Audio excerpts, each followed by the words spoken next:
Bom, gente, boa tarde para vocês. Vamos lá. Ontem nós paramos aqui nessa Tarde. slide. Oi? Boa Fala. tarde. Boa tarde, senhor.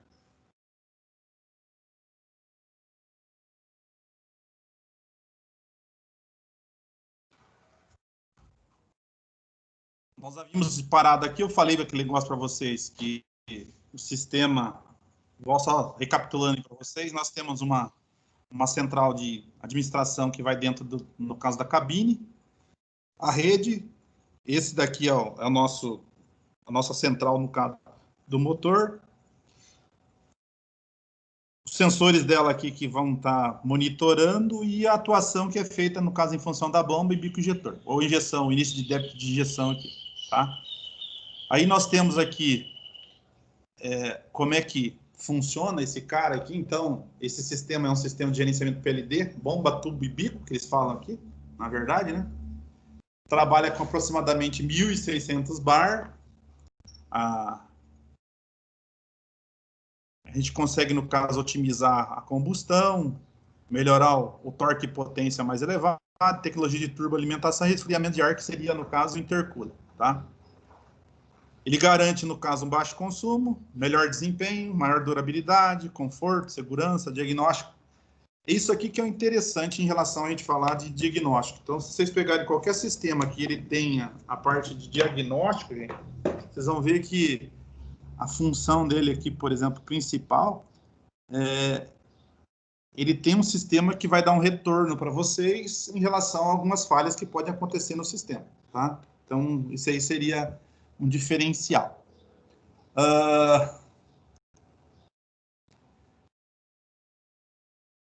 Aqui ele fala, por exemplo, de combustão mais eficiente. Só um minuto, gente.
Liga o microfone aí, senhor.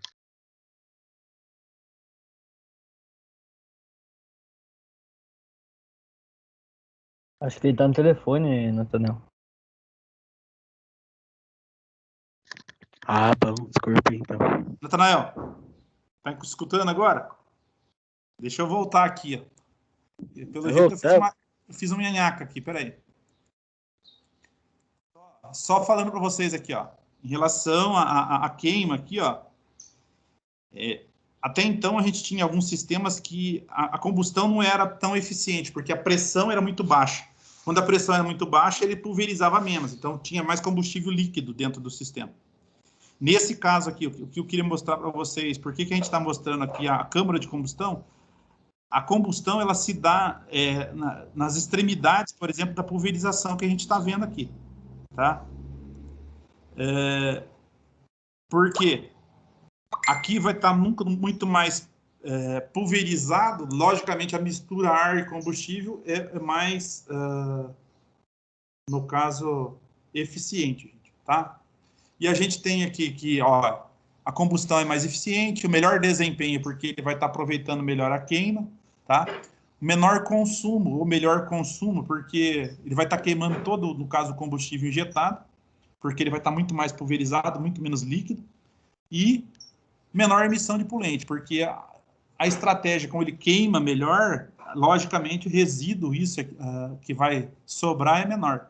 Quando a gente tem, por exemplo, excesso que não consegue queimar, vai gerar, por exemplo, uma fumaça preta lá, quando a gente está com excesso de combustível, e, consequentemente, a gente vai ter problema no caso de emissões. Então, particulado ou mais gases que não são queimados, tá? O que eu havia falado aqui, ó, pressão em torno de 1.800 bar. A gente tem aqui, nesse caso aqui, desse bico injetor, 8 furos, no caso, isso quer dizer que ele faz uma melhor mistura, ou, no caso, distribui melhor a injeção, ou ele vai estar, no caso, injetando muito mais, no caso, mais, aumentando os leques, a gente fala aqui. Esse aumento de leque fica mais fácil dele inflamar e ter, no caso, uma queima melhor. O resultado disso é porque a câmara, no caso, tem um formato em ômega, que é esse formato aqui que eles falam que esse rebaixo, no caso, na cabeça, e esse ressalto que tem aqui no meio, ele otimiza isso e acaba melhorando, no caso, a queima, no caso do combustível, tá?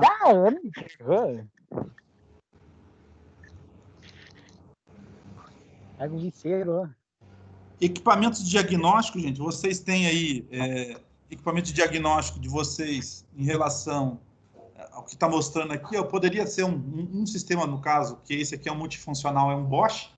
Ele pode, no caso, atender, por exemplo, diversos tipos de motores ao mesmo tempo, tá? Ou poderia ser proprietário, que é o que vocês utilizam lá. Oi? Quem que está falando? Não estão escutando? Alguém está com dificuldade em escutar aí ou não? Eu tô, Matos, tá cortando tua voz. Tá cortando a minha voz? Mentira, professor. Mentira.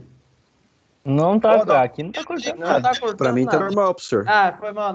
Não tá cortando, não é mentira, sei lá. Aqui Gilson não tá tá cortando. querendo sair da sala, velho. Calma, Gilson, daqui a pouco você vai embora já. Hoje a aula é até 5h30, beleza? Porra, só pra você, Gilson. Pode ser. Então tá bom.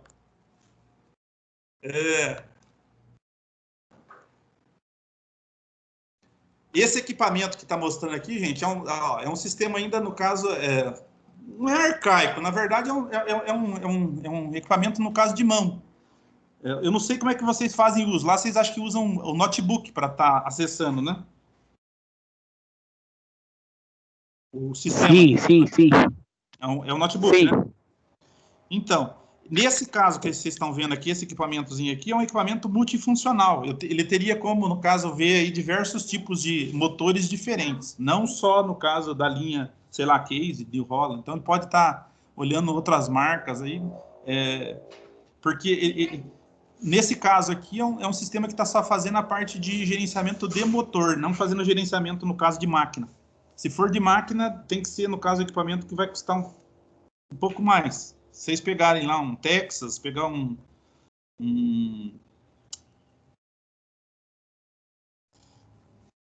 tem um que está vindo agora, o pessoal fala que vem da China bastante, ele também está, no caso, resolvendo muitos problemas aí. Hã? Fale. Lausch, nome do cara. Vocês já ouviram falar. E esse Bosch aqui, ele faz muitas coisas, só que daí, como vocês vão comprando, no caso, por sistemas, tá? Isso aumenta custo, gente. Porque, de repente, você fala assim, eu vou comprar da New Holland, vou comprar da Massey Ferguson, pegar da Valtra, então tudo em separado.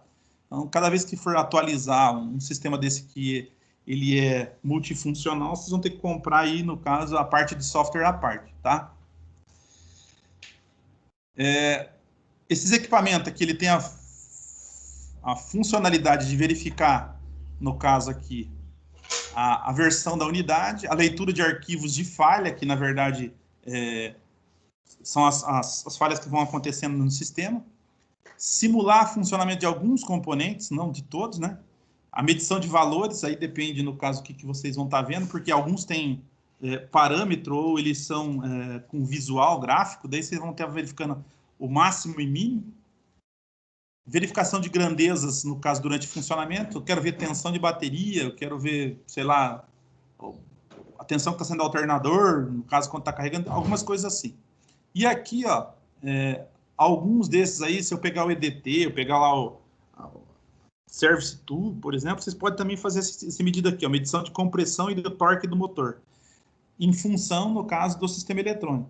Quando a gente tem esses sistemas aqui, ele vai facilitar porque, na verdade, gente, vocês vão ver que ele pode usar através de transdutores ou ele pode tirar uma média, no caso do funcionamento, e ele tem lá na memória dele o que é o ideal e o que no caso, pode estar fora, tá? Então, tem uns parâmetros que ele vai descrever num gráfico e vai estar te indicando lá se está dentro, no caso, do adequado ou não. Então, se o motor já está comprometido ou não, está falhando, alguma coisa assim.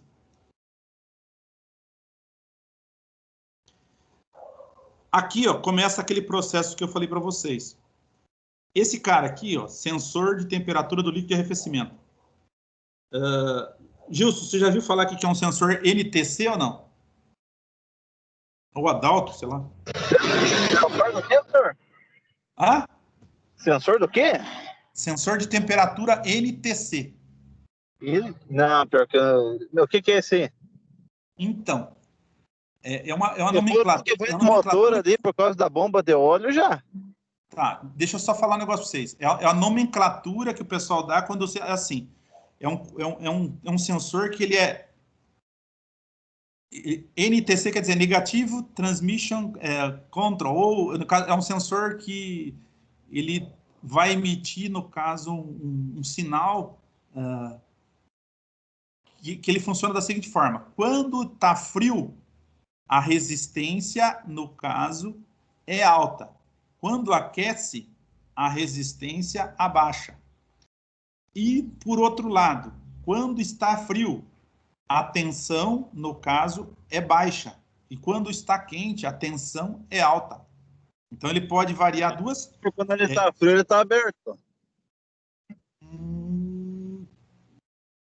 Não, não seria isso, Jussão. É assim, ó, vamos pensar assim. Um sensor lá que quando ele estava frio, ele estava aberto. A partir do momento que ele esquentava, ele fechava. E é o mesmo, igualzinho esse da foto aí. Tá. Vamos pensar assim, Gilson.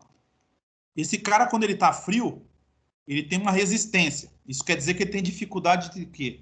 Conduzir energia. Então, ele vai estar dificultando a passagem, no caso, da corrente elétrica. Então, é como se ele estivesse, no caso, aberto, igual você está falando, tá? E quando você vai aquecendo, o que ele vai acontecer? Ele vai começar a liberar, no caso, isso em função de um resistor que tem dentro desse cara aqui, ó. Essa carcaça que você está vendo bonitinha aqui, que parece um parafuso, que a gente vai estar, no caso, colocando na carcaça, é encapsulamento que a gente chama. Dentro desse cara aqui, ele tem um componente eletrônico igual aqueles que a gente vê fixado, por exemplo, em placa, no caso, eletrônica, que é um resistor. Então, conforme você vai aquecendo, vai diminuindo a resistência e eu posso aumentar a tensão, tá? Por isso que vocês entenderam, quando você viu lá, que o cara falou que estava em aberto. Na verdade, é um sistema NTC. E a gente pode ter esse mesmo sensor também PTC. Aí ele funciona ao contrário. Esse aqui é um coeficiente negativo de temperatura e quando ele for o PTC, ele é um coeficiente positivo de temperatura. Então, ele funciona ao contrário. Se for um PTC, quando ele está frio, tá? A resistência é baixa. E aí, quando eu aqueço, a resistência, no caso, aumenta. Tá? E a mesma coisa, ele começa com uma tensão alta e depois ele vai diminuindo essa tensão, quando é PTC. Então, eu posso ter esses dois modelos, depende da arquitetura elétrica que eu tenho, ou eletrônica que eu tenho, no caso, no sistema. Então, eu posso usar um sensor de temperatura NTC ou PTC. Agora, para vocês não ficarem se preocupando, a maioria, no caso dos motores, trabalham com o sistema NTC, que é esse coeficiente negativo de temperatura. Então, se você for testar lá, sempre vai ser assim. Motor frio, resistência alta. Motor quente, resistência baixa. Tá? Então, eu tenho como verificar dessa forma. E por outro lado, vem aqui.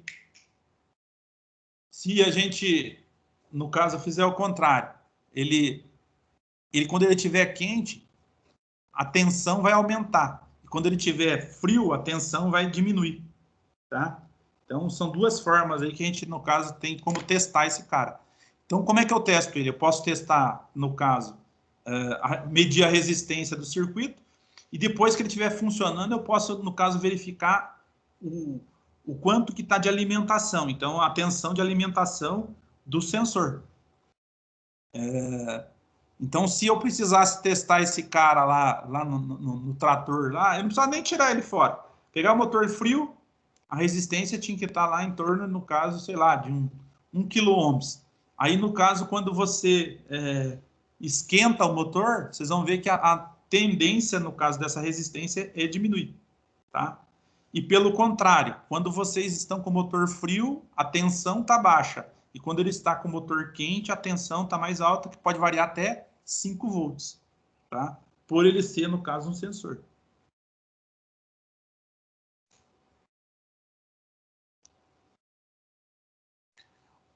Ô, Gilson, tá escutando ou não? Sim, senhor. Fala um negócio para mim aqui, ó. Se fosse para mim testar um cara desse aqui, se eu pegasse lá a ferramenta de vocês lá de análise de gerenciamento, chegava lá e ele falava assim, tensão, no caso, alta no sensor de temperatura do líquido de arrefecimento. Qual seria o primeiro procedimento que eu teria que verificar lá para ver se é isso? Eu chegar e trocar o sensor ou ia fazer o quê? Você ia fazer um teste no sensor para ver se ele está funcionando, com multímetro. Tá. O que Beleza? mais? Aí você ia fazer o teste, você ia esquentar ele ou esfriar, dependendo do que no caso lá. Uhum. O senhor entendeu, né? O ponto de vista. Perfeito. Daí, se ele acusasse, podia ser que o sensor estava aberto, vamos supor assim, aberto ou fechado, alguma coisa travou nele. Aí você faz a substituição, tudo volta normal, você cobra o cliente e saiu no lucro. Nós temos mais uma condição, Gilson. Vamos pensar assim. Às vezes você testou o seu sorteio, o sensor está normal, e você fala assim, e agora? E aí você vai lá com o scanner, ele continua dando que o sensor está com problema. Então eu tenho que testar chicote, tá? Então, a fiação é outra coisa que eu posso testar. E existe outra coisa ainda que dá para ser visto, o seguinte, se eu testei o sensor, testei a fiação, tá? Aí eu posso ver o teste de alimentação, se está chegando aí a alimentação, no caso, negativa na central, e o positivo ver se está, no caso, alimentando e saindo lá até chegar no sensor. Se por algum caso desse eu não tiver o negativo da entrada da central, ou o positivo, ou que está saindo da central, aí um problema seria no caso da minha central, não, por exemplo, nem do sensor e nem do chicote. Tá? A maioria das vezes vocês vão encontrar aí que o scanner lá, ou a ferramenta que vocês usam lá, ela vai fazer um alinhamento e ver se está funcionando o circuito. Mas eu posso ter um problema no sensor, eu posso ter um problema de chicote, posso ter um problema de módulo, tá? Então, eu tenho que eliminar primeiro essas situações para mim, no caso, chegar ao diagnóstico correto. O que você falou primeiro lá é o mais certo. Eu vou lá, vejo o que é o mais barato. Lógico, o sensor em relação ao módulo é muito mais barato. Em relação ao chicote também é muito mais barato. E o chicote a gente já tem a condição ainda, se precisar, a gente ainda emendar lá, fazer um reparo, alguma coisa assim. Agora, o módulo, se for o módulo, já o custo, já no caso, para manutenção é maior. Aí fica mais difícil. Então, a gente tem essas 3 situações aí que a gente pode estar verificando nesse caso. Por isso que eu falei para vocês, se você aprende a mexer aqui nesse sistema, você vai transcrevendo para os outros sistemas que a gente usa. Então, eu tenho um sistema que é com esse aqui, PLD, depois tem o módulo, no caso, com bico e, no caso, injetor e bomba junto, e depois a gente tem o sistema Common Rail, que também vai depender do monte de sensores aí que a gente vai estar vendo, tá? Aqui, ó, só para a gente entender, então, o que aconteceu aqui? Se eu pegar esse cara aqui, ó, potência disponível e temperatura de saída do líquido. Então, eu tenho aqui algumas temperaturas que a gente pode estar mudando aqui, tá? Para a gente ter informação desse cara. Esse sensor, gente, ele vai estar atrelado ao seguinte: quando o motor está frio, ele precisa de mais combustível ou menos combustível? O que vocês acham? Ele precisa de mais combustível. Mais combustível. Por quê? Alguém sabe dizer? Vamos para raciocinar, gente. Lá de ajudar aí, ó. Quem tiver aí, ajuda o Gilson aí, ó. Vamos lá. Adalto, o que você acha? Por que precisa mais combustível na hora que está frio? Professor, Pra aquecer mais o motor. O motor é feito para trabalhar numa temperatura, né? E quando ele Certo. tá frio, ele não tá na temperatura ideal de queima dos gases, né? Do combustível. Daí quando ele esquenta, ele fica na temperatura ideal, queimando menos combustível e fazendo mais trabalho, né? A gente tem, no caso, uma mistura que seria ideal. Legal, beleza. Só que a gente tem que pensar assim, gente. Quando a gente está com o motor frio, fica difícil do motor entrar em funcionamento. Então, a maioria das vezes, quando você pega um motor frio, você sobrealimenta. O que é sobrealimentar? É jogar mais combustível que o normal, para ele trabalhar como se fosse afogado. Quando trabalha afogado, ele acaba, no caso, pegando. E aí, esse cara aqui que a gente está acabando de ver, ele vai estar informando, por exemplo, quando está frio. Então, eu tenho que estar com uma quantidade a mais de combustível. Começa a aquecer, ele vai começar o quê? Alterar o tempo de injeção, ou o tempo, no caso, de débito, tá? Até chegar ao ponto que você falou, Adalto. Eu cheguei na temperatura ideal de funcionamento, eu não preciso ficar jogando aquela mesma quantidade de combustível quando ele estava frio. Então, eu só necessito, no caso, daquela quantidade. Então, eu diminuo a emissão e melhoro, no caso, o consumo de combustível. Porque quando a gente está com ele frio, ele vai estar despejando mais combustível, vai estar gastando mais, tá?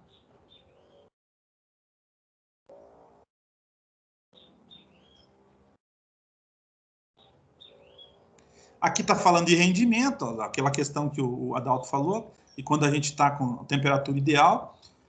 Aqui existe uma situação também que não está atrelada só à parte de combustível, mas a gente tem que pensar assim: o motor tá gelado, ele não tem estanqueidade, então dá passagem de óleo, vai queimar óleo, o motor não vai ter rendimento, tá?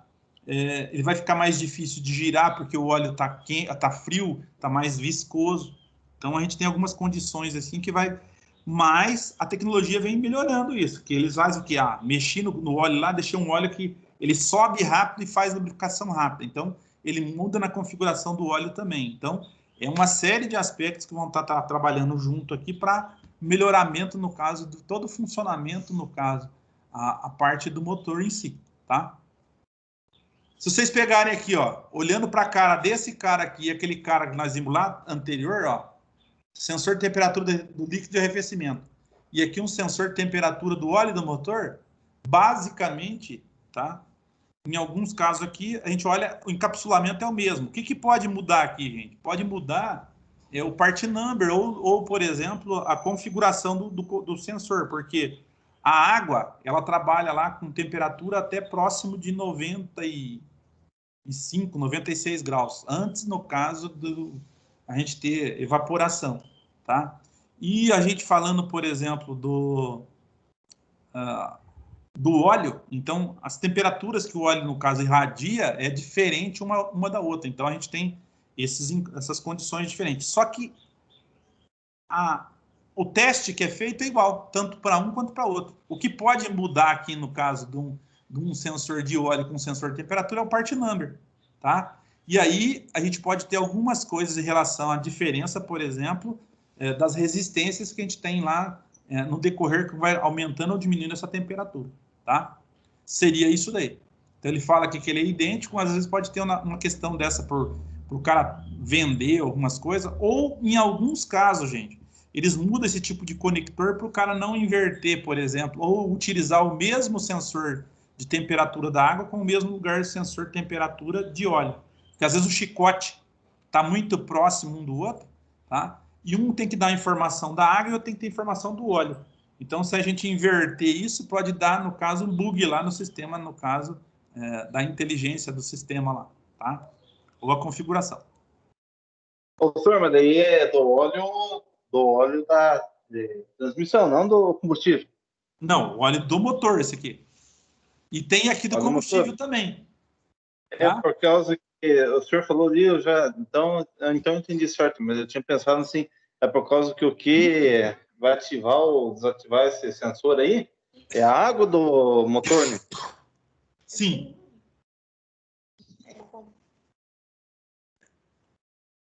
Só um minuto, gente.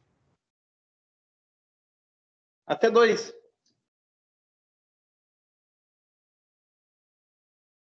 Ô, Dalton! Oi, fala. Eu ia perguntar se a Dalton está entendendo. Aqui, Gilson, nós temos sensor de temperatura da água, do óleo e do combustível. Tá vendo aqui, ó? Por que a gente tem que ter esses parâmetros aqui? Porque muda a densidade, gente. Então, quando muda a densidade, principalmente do combustível, ele vai alterar, por exemplo, aí a questão de quantidade de débito de injeção, ou mais ou menos, entendeu? Por isso que eles falam aqui, ó, aqui eles estão falando que os sistemas podem ser tudo meio parecido, os sensores, só que, é aquilo que eu falei para vocês, às vezes, por ser líquidos diferentes, muda o part number. Então, muda esse part number para evitar, por exemplo, o que é...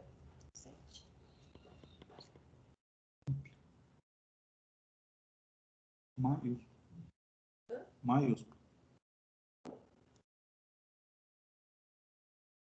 Então, se a gente olhar aqui para a cara dos 3 sensores aqui, a princípio a gente fala, não, tudo igual. Mas o ideal é que vocês dêem uma prestada de atenção ali no número do part number, se eles são iguais ou não.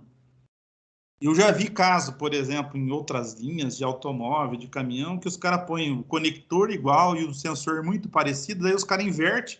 Aí a informação que era para pegar do combustível, do óleo, ou sei lá, da água aí, vai para outro sistema, e aí a central lá fica bem doida, porque trabalha com temperaturas diferentes, por exemplo.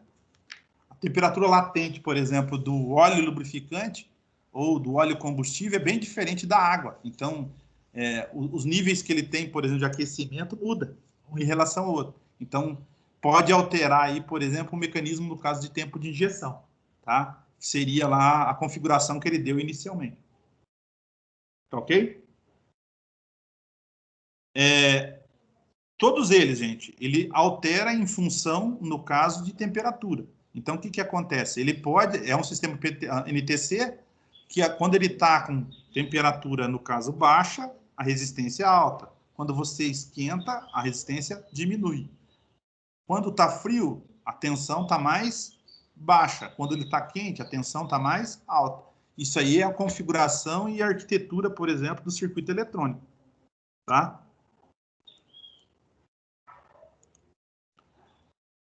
Pressão, tá? Esses sensores que a gente viu, principalmente o de água, tá? O de água e esse aqui que é de pressão de óleo, se tiver uma avaria no sistema de lubrificação ou no sistema de arrefecimento de água, o que vai acontecer com o motor? Para, ou senão ele vai repotenciar. O que é repotenciar? Ele tira a potência, na verdade. Ele vai despotenciar, na verdade, né? Tira a potência porque se você continuar dando carga perdendo água ou perdendo lubrificação, vai até fundir o motor. Então, quando ele no caso, identificou que está com problema no sistema de arrefecimento ou problema na parte de lubrificação do motor, o módulo lá automaticamente vai fazer o quê? Vai indicar, por exemplo, que o motor vai ser despotenciado. A pressão que tinha que trabalhar de óleo está muito baixa. O que ele vai fazer? Vai mandar uma informação lá para o módulo e o módulo vai falar assim, opa, vou cortar aqui 25% no caso da potência do motor. Se ele passar de um estágio, no caso, daquilo que a gente tinha falado, de lâmpada amarela, laranja e vermelha, da laranja para vermelha, ele vai despotenciar, dependendo da situação, até 75%. Você vai malemar manter o motor funcionando para você não dar carga nenhuma, tá? E em alguns casos, quando foi cair a pressão em demasia, ele, no caso, interrompe o funcionamento e inibe partida, tá? E que é inibir partida? Não libera motor de partida para poder entrar em funcionamento, porque senão eu vou danificar o motor, tá? Hoje, se a gente fosse fazer um motor aí dentro, de um caso de uma concessionária, sei lá, tanto uma quanto qualquer uma de vocês aí, vocês iam gastar hoje para fazer um motor desse mais ou menos aí em torno de uns 150 pila. Tá? Daí tem muita gente que vai falar, mas professor, é 10% do valor no caso de uma máquina, mas espera aí. Depende do que você vai trocar, porque se você falar que tinha que fazer um motor inteiro, trocar bloco, tem bloco que custa 30 pau, 40 pau. Aí tem virabrequim mais uns 12. Aí cabeçote mais uns 15. Tá? Fora a parte. Então, você, na verdade, você está trocando o motor inteiro. Não está trocando, fazendo manutenção. Você está fazendo uma troca de motor zero. E, geralmente, a concessionária faz dessa forma. Se vocês pegarem, eu não sei se já viram lá, fazer um motor dentro da concessionária, quanto que os caras estão gastando. É a média aí de 50 a 100 mil. Tá? Para fazer isso. Só que tem garantia de 1 ano. Professor, mas eu vou fazer lá na retificadora. A retificadora vai te dar, no máximo 6 meses, ou as horas, no caso, que ela acha convém, quantos meses? 6 meses, no caso, durabilidade, mais ou menos isso daí. E se você fizer numa oficina particular, eles fazem pela norma do Procon, que daí é 3 meses. Não sei se alguém já pegou alguma dessa aí fora. Gilson, que trabalha aí no interior, ou Adalto, algum dos outros meninos que trabalham fora aí, já viram isso aí, os caras fazendo serviço fora. Procon é 3 meses a garantia. E aí não dá para você ter muito parâmetro, porque às vezes você trabalhou pouco, não sabe se o motor vai aguentar. Daí você foi os teus 3 meses, daí se você estourar com 4 meses, você perdeu tudo a tua aplicação que você fez em cima, o teu custeio lá que você teve. Então, alguns problemas assim que a gente pode ter, né? Justo lá, ali onde você mora, lá perto, lá tem alguma oficina que faz manutenção só em máquina?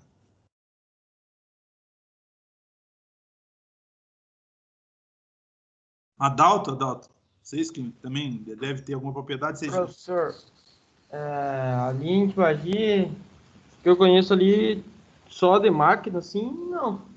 Tem de trator também. Não, tudo bem. Mas Tem um cara lá, e Ivaí também tem. Os caras, eles pegam e ganham só custo de máquina e trator. Certo. Inclusive, era ex-funcionário da Trator Case, a melhor empresa de máquinas agrícolas do mercado. Uhum. Mas daí ele abriu uma empresa para ele lá. E lida com trator, mas só que daí, a gestora, ele não tá perdendo nada, ele pega tudo quanto é marca, né? Agora ele mexe com tudo quanto é marca.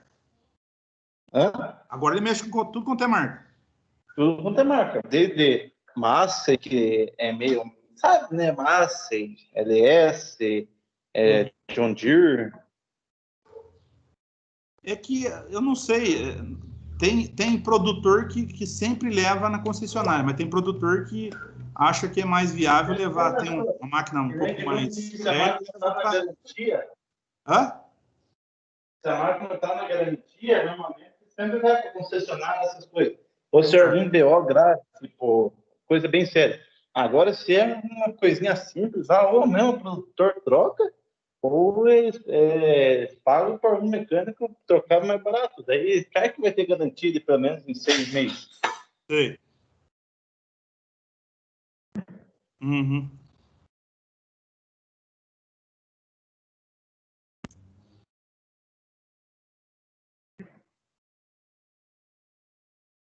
Beleza. O Alan tá falando que não tá conseguindo entrar. Vocês entraram fácil, pessoal? Eu cheguei atrasado e consegui entrar. Hã? Entrou de boa, professor. Na empresa ainda, deixei agora e consegui entrar de boa. Então tá. Acho que é problema no celular, alguma coisa. Uhum. Ele mandou até uma tela aqui, disse que não tá conseguindo. Mas tranquilo. Tá sendo gravado. Aqui, gente, ó, esse cara aqui é um cara que a gente tem que prestar atenção. Por quê? Esse sensor é um sensor combinado. Professor, mas por que sensor combinado? É um sensor que tem dupla função. Então, o que acontece? Se a gente pegar aqui, ó, ele vê a pressão e vê a temperatura. Mas pressão, professor, onde que pressão que é essa do ar? Na verdade, não é a pressão. Ele está vendo o vácuo gerado pelo, no caso, motor. Então, quando o motor está funcionando, ele está gerando o quê? Pressão negativa, vácuo dentro do coletor de admissão, tá? Se isso tiver alterado, é sinal que eu posso ter um problema, por exemplo, de comando, de válvula, de cabeçote, tá? Então, ele pode alterar dessa forma. Professor, mas como é que altera isso? Vamos pensar assim, a válvula tem que estar estancada, vedada lá. Se ela queimar ou se ela não tiver assentamento, ela vai começar a alterar o funcionamento do motor. Pensa um motor que você tem que deixar ele quietinho, assim, ó. A rotação deixa ele bem quietinho, não fica balançando demais. Mas quando ele está falhando, ele fica meio quadradão. Parece que está, no caso, funcionando quadrado.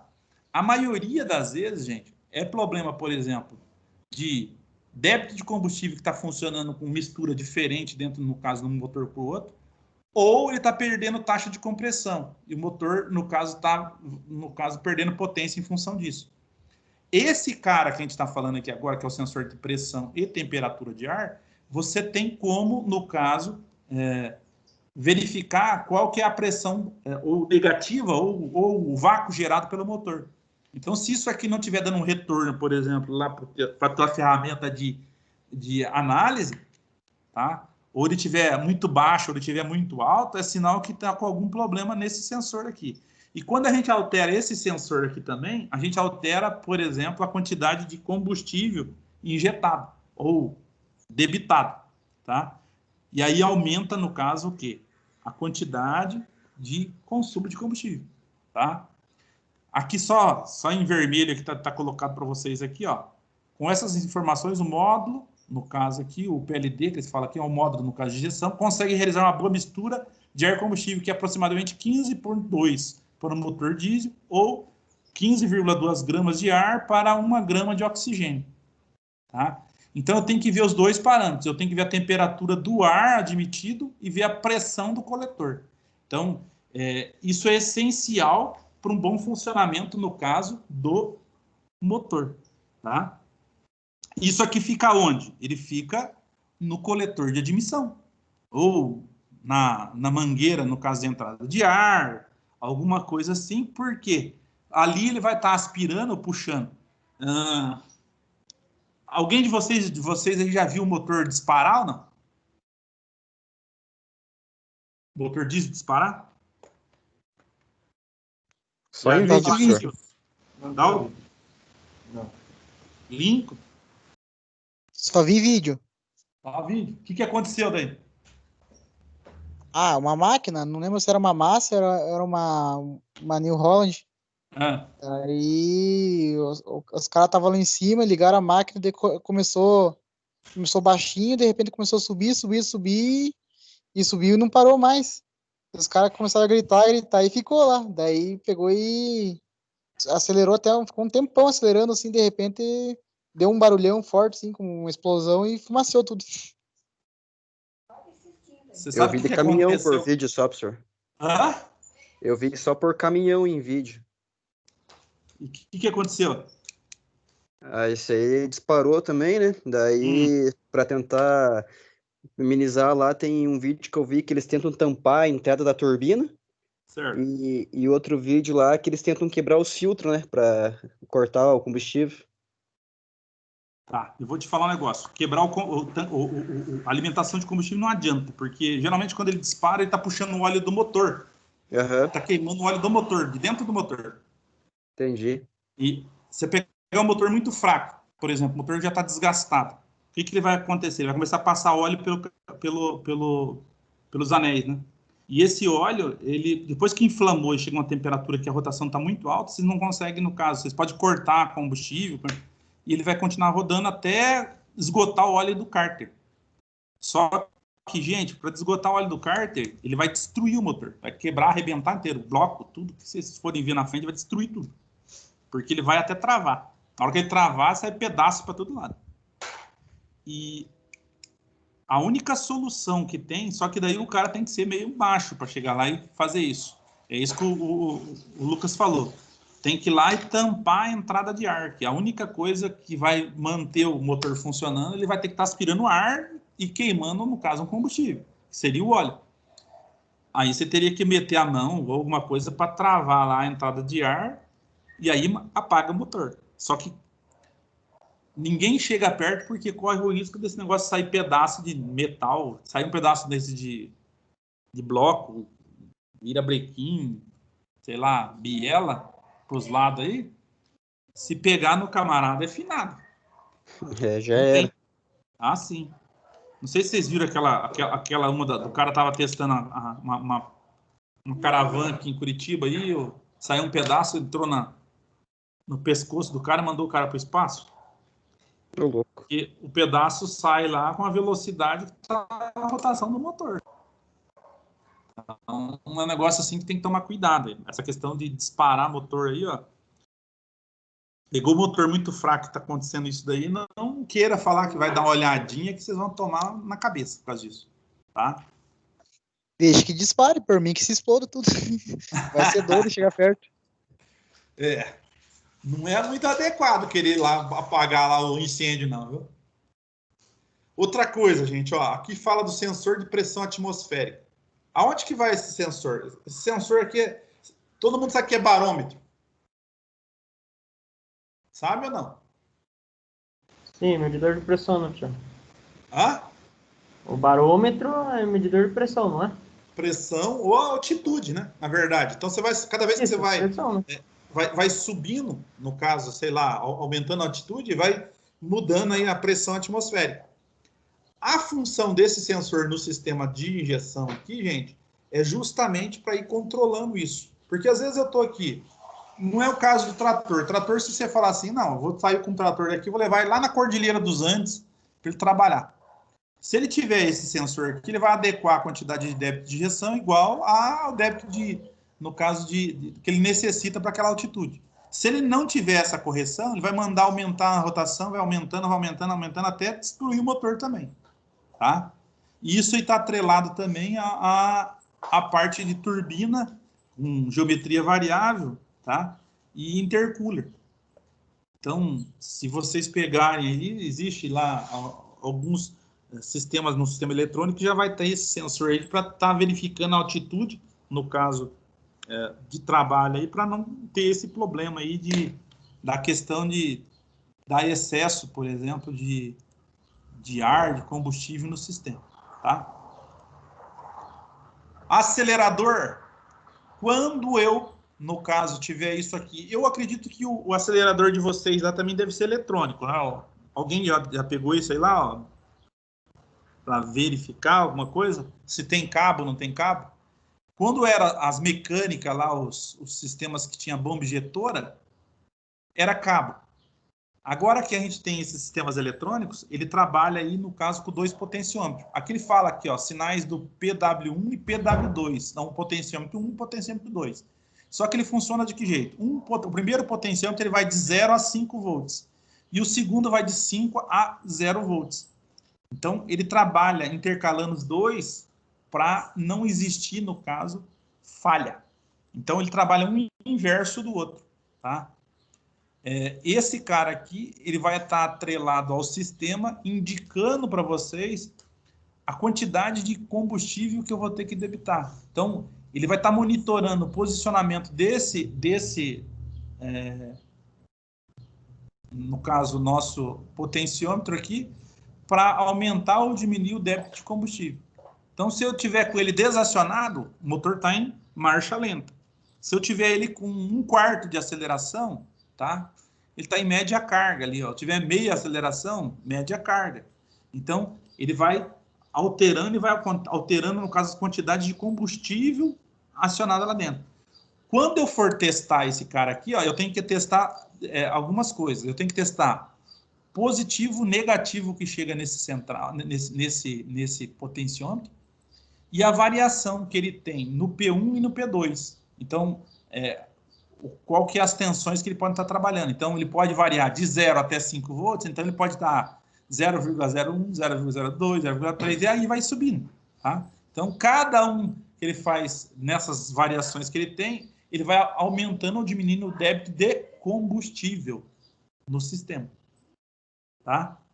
E, consequentemente, eu descartei aqui, na verdade, aquele sistema mecânico que eu tinha. Ele vai ter uma carga, uma mola aqui, que parece que você está pisando num negócio que está acelerando alguma coisa, mas é só um simulador, não é, no caso, um cabo que você está acionando ou abrindo alguma coisa, tá? Porque você está mandando, só informando para saber o que a carga ou a potência que você tem que estar despejando no motor, tá ok?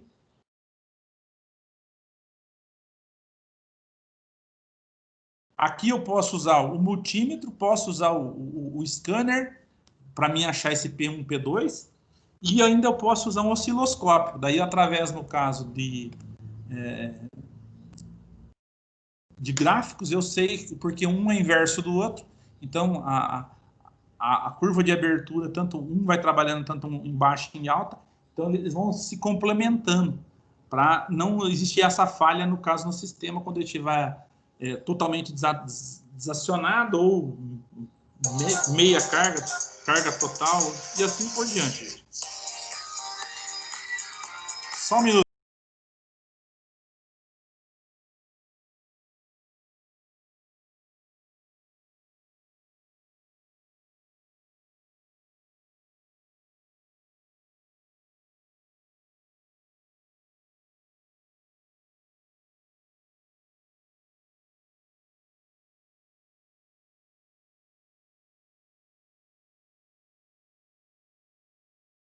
Aqui, gente, ó, é como se eu estivesse lá dentro do painel, no caso de um trator normal. Aquilo que vocês me falaram, eu tenho, por exemplo, dentro da cabine, o que eu tenho aqui? Eu tenho lá painel, eu tenho volante, eu tenho os comandos, o pedal. Posso ter esse módulo aqui, no caso, dependendo que é um módulo de comando, ou não. Aí depende daquilo que a gente estava comentando aquele dia. Eu posso ter um módulo para comandar só a parte de gerenciamento, eu posso ter um módulo para comandar ar-condicionado, a parte de, sei lá, iluminação, tudo em separado, tá? Então, eu poderia ter dessa forma. Aqui ele está fazendo um equiparativo porque ele está trabalhando com um módulo aqui, ó.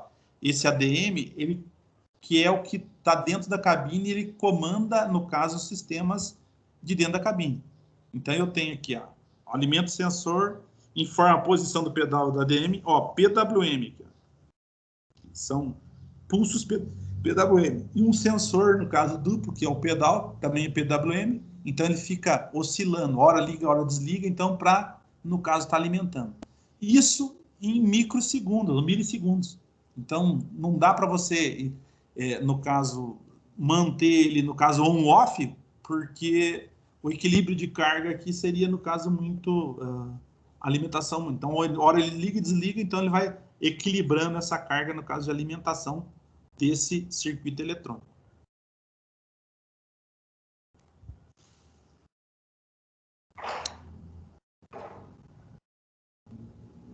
Aqui só está explicando, ó. Então, o que ele fez aqui? Quando eu ligo a ignição, o módulo de controle aqui, ele alimenta o sensor PWM e o PWM é alimentado com tensão da bateria, no caso 12 volts. Esses seus terminais 5, 6 e seu circuito é atarrado através dos seus terminais 1 e 3. Então, o que eu preciso aqui? Ó? Então, a gente tem que aqui, ó, verificar aqui 5 e 6. 5 e 6 eu tenho terminal que vai vir 12 volts. Depois, 1 e 3, o que ele está falando ali? Terminais, no caso, negativo. Então, ele traz o aterramento, no caso do circuito. Eu teria aqui o positivo 5 o negativo 3. O 2 seria o quê? O meu sinal. O meu 1 seria o meu negativo e o meu 6 seria o meu positivo. E o meu 4 seria o meu sinal. Tá? Então, nesse caso aqui, eu teria que fazer esses testes. Ver se chega positivo no 5 e 6, ou eu tenho 12 volts. Se eu tenho aterramento no 1 e no 3, tá? E se eu tenho sinal que vai retornar, no caso, ou ali para o comando PWM, para a central, tá?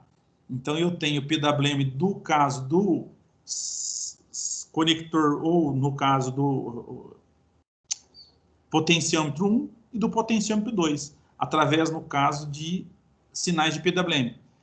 Esse cara, o que quer dizer PWM? É um sistema que ele trabalha com variação de largura de pulso. Isso quer dizer, ele aumenta ou diminui a corrente elétrica, no caso, para alimentar esse circuito. Aí depende, no caso, a carga que você está tendo no motor ou não, gente. Então, consequentemente, essa informação chega aqui na central e a central recebe essa informação e vai falar assim, altera o débito de injeção, porque eu preciso de mais combustível para aumentar a potência ou aumentar, no caso, o torque do motor. Então, ele acaba, no caso, alterando isso. E aí, automaticamente, se esse cara tiver interligado numa rede CAN, ligado ao sistema de câmbio, ele vai mandar, por exemplo, fazer a redução, no caso de marcha, tá? E aí vem fazendo aquelas trocas instantâneas sem, no caso, eu ter a ação humana ali para poder estar fazendo isso daí, tá?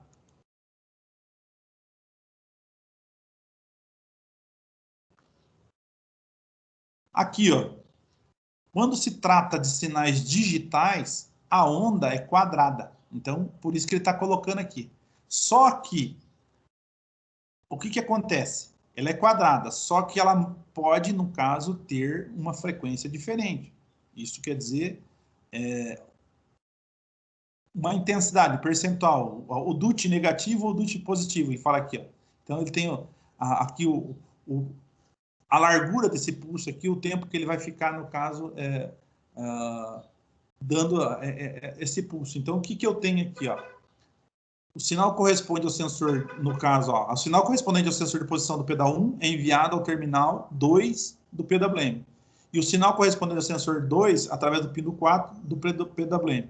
Ambos os sinais possuem frequência fixa e largura de pulso variável. Largura de pulso variável, o que vocês estão vendo aqui, ó? Aqui ele tem um tipo de onda, aqui tem outro tipo de onda, aqui eu tenho outro tipo de onda, e aqui eu tenho outro tipo de onda. O que foi mudado aqui, ó? Se vocês pegarem aqui, ó, eu tenho aqui, se a gente subir ele aqui, ele vai ter um pulso que vai estar entre 3,75 milissegundos e aqui negativo 1,25 milissegundos. Se a gente fizer a somatória de 3,75 e mais 1,25, dá quantos volts? Daria, no caso, 5 volts, tá? Ou 5 milissegundos. Então, o que eu vou ter aqui? Ó? Eu poderia ter uma variação aqui, 2,25 e 2,75. Ó, totalizando aqui 5 milissegundos. Ou, no terminal 4, ele tem aqui 1 milissegundo e 4 milissegundos. Ou ele tem aqui 2,5 e 2,5. Aí depende, no caso, o que eu vou pegando aqui, ó? Pedal livre, pedal acionado, pedal livre, pedal acionado. Então, eu estou pegando isso aqui no terminal 2 e aqui eu estou pegando no terminal 4. Então, muda no sensor 1 e sensor 2. Lembra que eu falei para vocês que tem dois sensores? Tem um sensor, no caso, que é o PW1 e tem o sensor PW2. Então, ambos vão estar trabalhando diferente um em relação ao outro, tá? Do que a gente está vendo aqui. Tá dando aqui um ciclo de trabalho, ó. Aqui o ciclo de trabalho está dando em torno de 25% negativo, tá? Aqui ele está dando em torno de 55% negativo. Aqui ele está dando em torno de 80% negativo. E aqui ele está dando 50-50. 2,5, 2,5. Só que o camarada que vai mexer com o osciloscópio, ele tem que entender o que quer dizer cada uma dessas linhas. Não adianta, por exemplo, eu só colocar lá e olhar para bonito, que não vai, no caso, me dizer nada, tá? Cada quadro que vocês estão vendo aqui, ó, dentro dessa grade, ele vale o quê? 1 milissegundo, a divisão dele. Tá?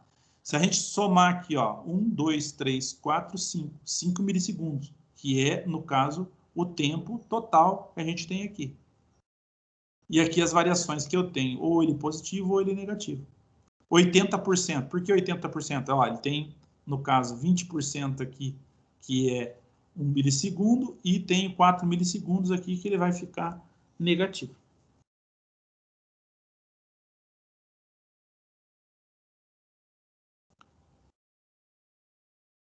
O sensor indutivo, que é o sensor, no caso, de rotação do motor, tá? Ou o sensor de fase do motor, dependendo da situação, em alguns casos eu posso trabalhar aqui com sensor ferromagnético, eu posso trabalhar ele, por exemplo, com indutivo, que é um núcleo que está trabalhando igual vocês estão vendo aqui, que é um enrolamento. E aí ele tem variações, no caso, em um furo ali. Vai fazer variação, no caso, da tensão em função, no caso, da velocidade que ele passa nesses furos aqui, que está mostrando aqui que é o 7, ó, furo raso, tá?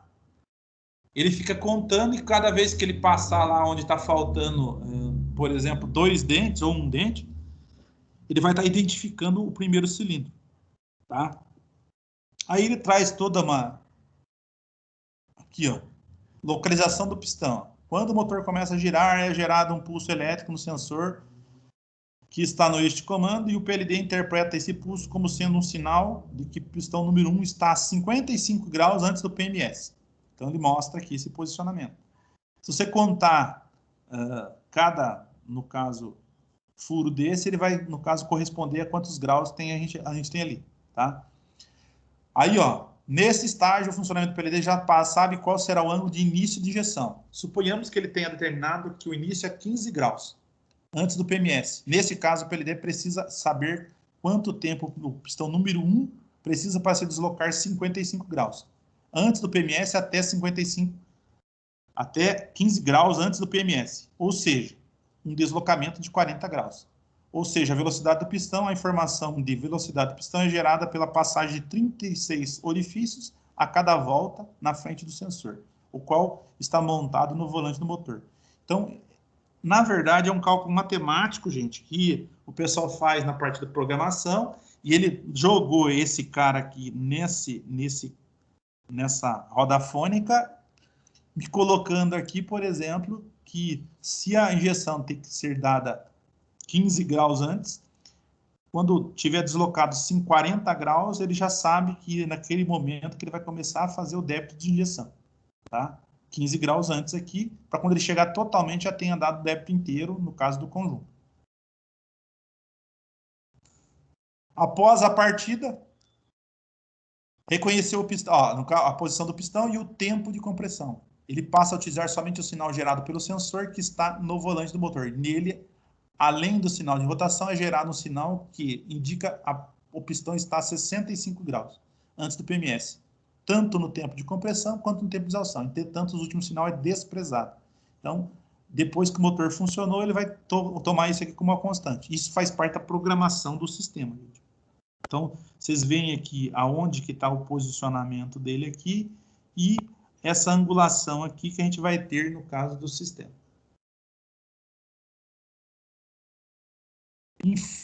Caso eu tenha uma falha no sensor do comando, não esteja funcionando, não há como o PLD identificar o tempo de compressão. E nesse caso, haverá um sinal elétrico nas unidades injetoras, tanto no tempo de compressão quanto no tempo de exaustão. Então, ele vai, no caso, gerar uma falha aqui nesse sistema. Tá? E aí indica lá que, mesmo se o motor entrar em funcionamento, mas ele pode estar gerando uma falha que não é uma falha grave. Tá? Daí pode acender em amarelo lá a luz SPI.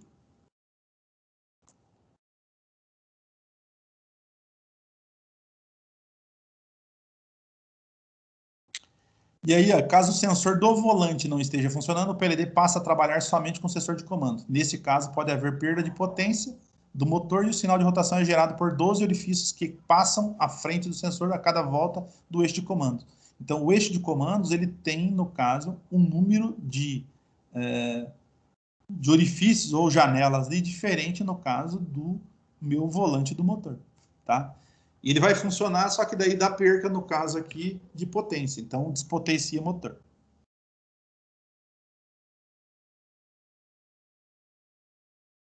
Determinação do tempo ou início de injeção, ó, determina o trabalho a ser realizado pelo motor, necessita de várias informações para calcular esse valor. Esta informação são fornecidas pelo modo de adaptação, que é o ADM, pelos parâmetros gravados no PLD, que é, no caso, a memória dele, e pelos sensores distribuídos. Então, esses sensores que ele fala distribuído aqui, ó, sensor de rotação, de pressão do ar, temperatura do ar, temperatura de combustível, temperatura do motor.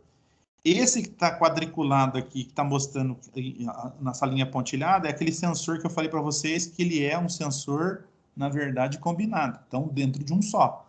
Aqui é um, outro e outro, tá? E as unidades injetoras, que seria, no caso, o quê?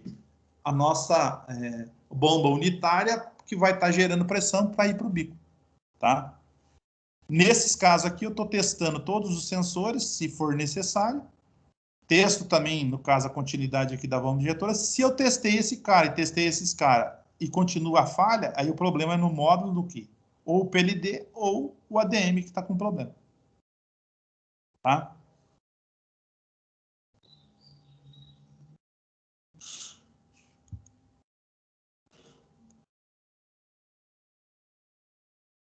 Aqui, gente, só para a gente terminar aqui, ó, a lâmpada indicadora de falha no ADM ou PLD é responsável por acionar a lâmpada indicadora de falha tanto na sua própria instalação como na instalação do PLD. Quando existe uma falha no PLD, esse solicita a ADM via CAN que avise o motorista através de uma lâmpada. Isso quer dizer, vai acender uma lâmpada. A lâmpada acesa deve ser considerada como aviso de falha, somente se o motor estiver funcionando. Algumas falhas de gravidade baixa, códigos iniciados com 0, não farão com que a ADM acione a lâmpada de aviso. Então, a estratégia desse cara aqui, se for uma falha que não influencia no funcionamento do motor, tá? Que for código o início 0, ele não vai acender nada. Tá? Mas, em função disso, eu posso, no caso, pegar através do mini teste, ou se não do analisador, do scanner lá, que existe essa falha. Tá? E aí ele está falando aqui, a gente tem que observar o código da falha atual e passada, apagar os códigos, se for necessário, da falha depois que você resolveu o problema, realizar a leitura do sensor e fazer comparações, reconhecer pedal de acelerador, se eu precisar trocar, no caso, eu vou ter que, no caso, apresentar isso daí para o sistema, fazer teste de cilindros, de compressão de cilindros, desligamento, no caso de cilindros, para me testar se está falhando ou um cilindro ou outro, medir o tempo de atracamento, ou o tempo, no caso, que vai dar o débito de injeção, controle limitador de marcha lenta, tá? Máximo e mínimo, e reconhecimento de polaridade, que é positivo e negativo, no caso do sistema. E aqui, gente, ó, aquilo que eu falei para vocês. Então, eu tenho aqui a estrutura deles, como é que ele está interligado. O conector, que a gente vai fazer aquela averiguação se tem continuidade entre um ou outro. Então, eu vou desconectar da central e vou até, no caso, o sensor ou o atuador e vou testar se a integridade, no caso dos fios, até esses caras. Tá? E nesse outro aqui, que é de 16 vias, ó, que vai para o ADM. Então, eu faço o teste também, aterramento, faço teste de ignição, faço conector aqui, no caso, diagnóstico. A chave de ignição, interruptor de ponto morto, que nesse caso aqui só vai abrir a partida ou dar a partida se tiver em ponto morto. É o mesmo que acontece nos tratores. Se o trator não tiver lá em ponto morto, ele não libera a partida. Máquina também, tá? Então, a gente conhecendo essa estrutura, eu posso fazer o teste de continuidade e o teste, por exemplo, de alimentação.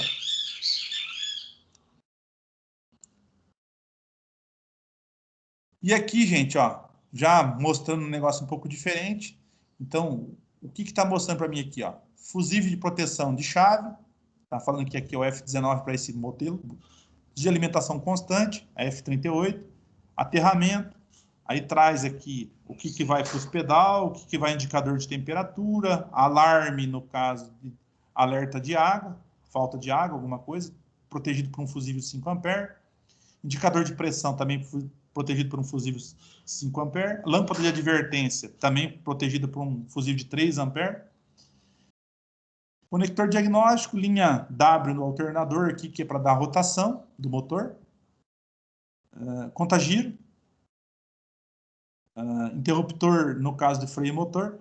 Esse linha W aqui, ele está indicando para poder sair para o contagiro, para o tacoca. Tá? Se ele não, no caso, não tiver essa linha do alternador aqui, se tiver falha aqui, ele não vai conseguir dar o giro do motor em função, no caso, para sair do tacômetro. Conector de 14 polos, terminal 14 do módulo de ABS, se for integrado aqui, for um sistema, por exemplo, para caminhão, ou se a gente tivesse outro sistema para estar ligando aqui. Válvula de freio motor não é o caso de trator. Top brake também aqui é para caminhão, né? Conector B, terminal 7 do tacógrafo, então vai para o tacógrafo. Chave de ignição, linha 50, sinal de partida. Interruptor aqui também, se a gente não tiver essa informação aqui, também não vai. E conector 16 vias do modo PLD, tá aqui, ó. Também vai conectado aqui para a gente dar algumas informações que é para o módulo aqui.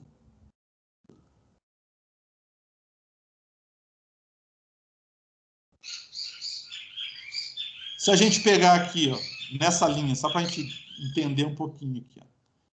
Liguei a chave de ignição, ela manda informação, chega no módulo ele vai lá para o painel, do painel, ou aqui, ó, ele retorna para o ADM, daqui ele tem dupla função, ele vai ou volta. Então, ele vai estar conectado aqui, que seria, no caso, a minha rede CAN que está ligada aqui, ó. Tá? Liberação do motor de partida, liberação na bomba, e aqui os meus sensores, tá? Que vão estar, no caso, informando para ele ter, no caso, a ação que ele necessita para manter o motor funcionando, no caso do sistema. Fecha aqui, gente. Isso aqui básico. Então, se a gente pegasse aqui, cada um desses tivesse 2 fios, ó, 2, 2, 2, aqui, que é combinado, ele tem 4 fios, mais 2 fios, aqui mais 2 fios, aqui mais 2 fios, aqui mais 2 fios. Vai aumentando. Cada, no caso, unidade de pressão que vai ter também 2 fios, positivo e negativo. Os 50 que vai lá para liberar, no caso, a partida. E as conexões que eu tenho entre o módulo PLD e o ADM, que no caso que vai dentro da cabine também. Tá? O trator, por exemplo, se vocês tiverem com a alavanca lá engatada, alguma coisa, ou ele não libera a partida também. Não sei se vocês já viram isso lá. Deve ter visto. Gilson, não é um padrão isso lá? Peguei um trator eletrônico, ele tem que estar, no caso, liberado ou em ponto morto, não é isso? Adalto? Oi, professor. Lá os tratores tem que estar em ponto morto para liberar a partida, não tem? Tem que tocar na embreagem, né? Não precisa estar... Eu acho que os mais básicos, manual, não precisa estar em ponto morto, se eu não me engano. Só você tá com o pé na embreagem. Mas os outros daí, sim, né? Eletrônico? Os eletrônicos, os semi-power shunt, sim. Ah, legal. Mas tá bom, gente. É isso que nós tínhamos que comentar hoje. Bom final de semana para os senhores. Se cuidem. Cuidado com as festaiadas aí, que o negócio só tá crescendo. Não, professor, agora dá para torar o pau, já chegou a vacina. Vamos? É torar o pau, já a vacina tá aí, já. É nóis, tá em casa. Estão falando que tá aí, mas não sei não.